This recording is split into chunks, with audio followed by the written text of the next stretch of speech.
As we saw in the social media policies described in the previous video, each have their own quirks and emphasis, just like all businesses and organisations do. There are some similarities and some differences in their approaches, and they each provide a varying level of detail.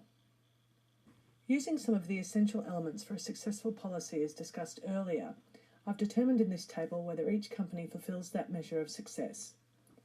As you can see, all three policies fulfilled 4 out of the 5 elements, but none of them specifically detailed whether or not their employees' social media presences would be monitored.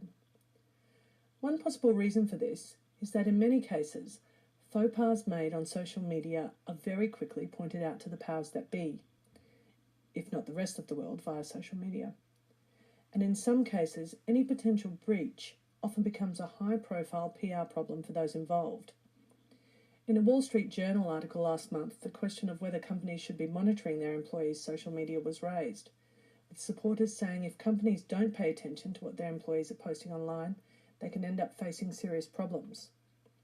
Opponents said when companies do search their employees' social media accounts, it often becomes an ideological witch hunt or fishing expedition, unrelated to work issues, rather than any attempt to protect the company's image. Each of the 3 policies describes in quite good detail the differences it sees as important between official and personal use of social media, with separate sets of rules for each. All organisations encourage social media use by staff as a means of getting their message out there. Another similarity is that each organisation, whether they call them standards, guidelines or guide rails, had a clear set of basic rules about using social media for employees to abide by. And finally, each policy provides employees with a referral system of who to contact if they're unsure about an issue. There are, of course, some differences between the policies. They include taking into account the particular roles of staff within the organisation.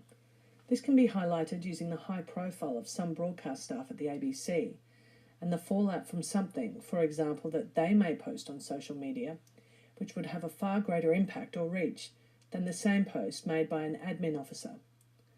This is the same for Lifeline, considering the sensitive nature of the work the organisation does in crisis counselling. Looking at the policies themselves, Telstra is the only one of the 3 which insists on mandatory social media training. Also, Lifeline is the only policy which doesn't come in a brief, simple form for easy dissemination, as do the ABC and Telstra documents. And finally, the Lifeline policy is the only one which tells employees how to handle complaints received via social media.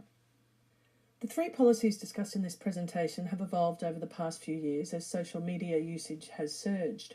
But what happens when a policy fails, or heaven forbid, there are no guidelines in place at all? Too frequently now, we are seeing newspaper and TV headlines highlighting social media gaffes and faux pas, and the question remains, can effective social media policies stop the headlines? Well, the answer has to be no, and that's because mistakes happen. People react too quickly or post without thinking things through, or even press the wrong button, as was the case recently when a US airline tweeted a pornographic image while trying to capture it to flag it as inappropriate.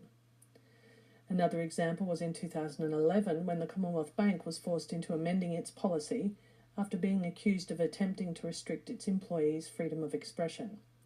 So no, policies themselves can't stop bad publicity. But what good social media policies can do is remind people of their obligations, or as we saw in the Telstra video clip, remind them to keep it real. Based on the analysis, literature and media I've referred to in this presentation, it's difficult and not really beneficial to determine and design a generic one-size-fits-all social media policy.